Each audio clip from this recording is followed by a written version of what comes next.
If I asked you to name the player that Andrea Pirlo, one of football's greatest minds, feared facing the most, would you believe it was a 5'8" midfielder from South Korea? Ji-sung Park wasn't your typical football superstar. No flashy skills, no headline-grabbing statements, just an endless motor that earned him the nickname Three Lungs Park. Sir Alex Ferguson called him one of the most underrated players he ever managed, while players called him their worst nightmare. This is the story of the man Pirlo, described as the first nuclear-powered South Korean in history, the player who never tired.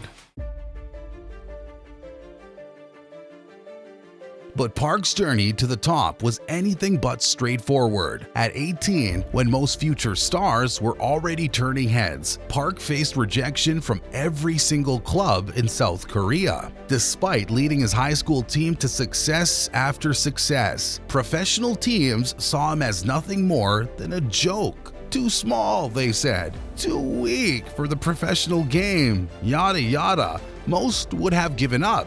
Park nearly did, enrolling in university to study economics.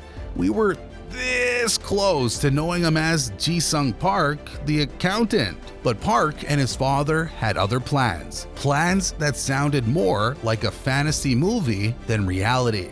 You see, Park's father was a butcher, and together they began concocting ways to force Park's body to grow bigger and taller. It started innocently enough with a meat-heavy diet, but then things got weird. In Park's own words, "Some of the things my dad would give me tasted horrible. Some of it smelled deadly, undrinkable. At times, I didn't even know what it was, but I know I ate frogs, antlers, even deer's blood. If he said it was good for my body, I would eat it.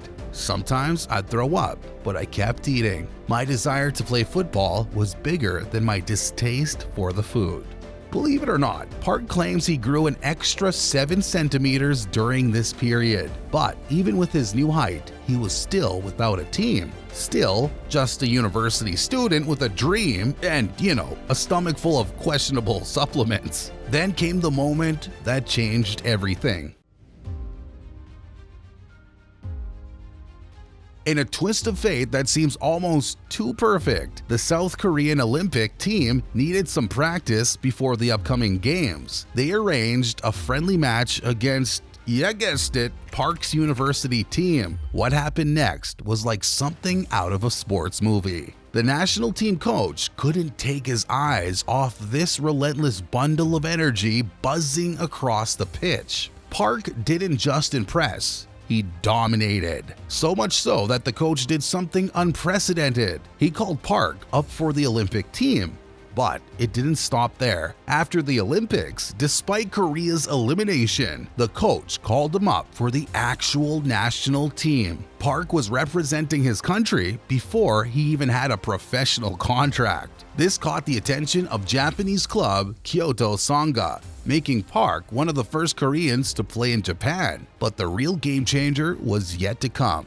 Then came Hus Hiddink, the new national team manager. With the 2002 World Cup on home soil approaching, Park knew this was his chance. In friendly matches against England and France, Park didn't just play, he scored in both games, earning Hiddink's trust and respect. Soon, the World Cup started, and Park seized his moment on the biggest stage. In a tournament where South Korea shocked the world by reaching the semifinals, Park was at the heart of everything. His goal against Portugal, a beautiful half volley, sent his nation to the knockout stages for the first time in history. Suddenly, the boy no one wanted was the name on everyone's lips. Hiddink, now fully convicted of Park's abilities, took him to PSV Eindhoven in the Netherlands. The skinny kid who was once told to quit foot was now playing alongside stars like Arjen Robben and Mark van Bommel in the Champions League. The boy who ate frogs to chase his dream was finally becoming the man who would never tire in pursuit of football glory.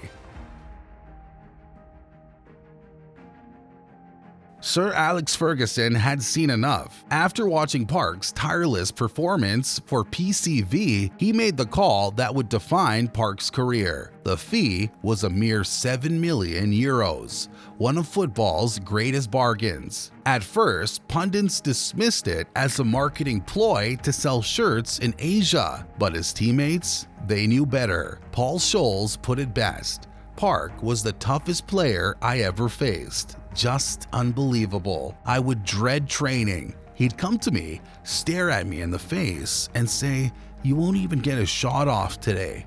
And he was right, every time. But it was in the big games where Park truly shone. Against AC Milan, Ferguson gave him one job: Pirlo.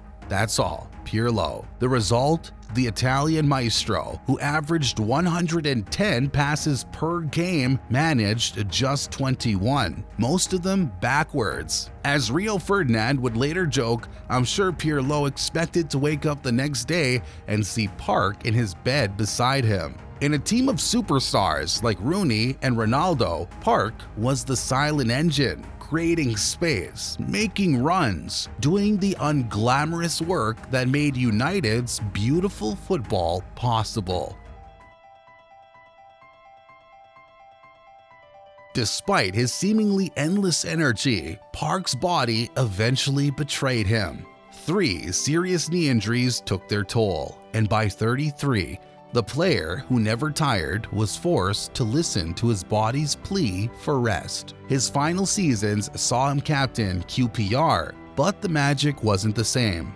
A loan back to PCV provided a fitting end, returning to where his European journey began. In 2014, he announced his retirement, citing constant knee pain. The decision came too early for a player of his caliber, but in typical Park fashion, he didn't complain. He had given everything to the game, leaving nothing in the tank. The boy who once ate frogs to grow stronger had become a man who had conquered European football.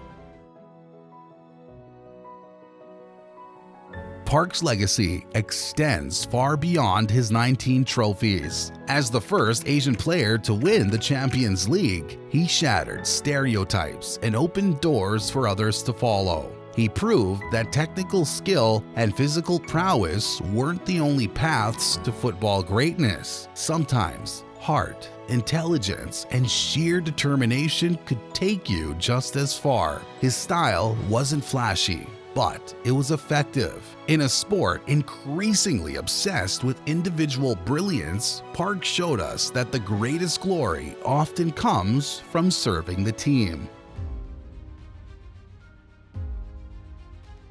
The respect Park earned from his peers speaks volumes. Cristiano Ronaldo once said, "I'm not sure if I could have handled the physical workload Park put in." Wayne Rooney added, "He was a manager's dream, someone who could follow tactical orders to perfection." Even the great Andrea Pirlo in his autobiography wrote, "They unleashed Park to shadow me. His devotion to the task was almost touching. Even though he was a famous player, he had no issue consenting to be used as a guard dog." But perhaps Sir Alex Ferguson's words sum it up the best. The great thing about Ji-sung Park was that he was one of the best professionals we've had here. He was truly fantastic, particularly in the big games. I've never known a player with such energy, such a capacity to run box to box. He was tireless. Sir Alex Ferguson's biggest regret?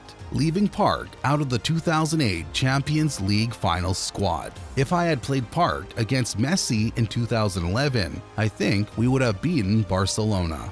I really do. Ji-sung Park, the player who never tired, the ultimate team player, the unsung hero of Manchester United's glory years. If you enjoyed this video, don't forget to like and subscribe for more stories of football's hidden gems. Who should we cover next? Let us know in the comments below.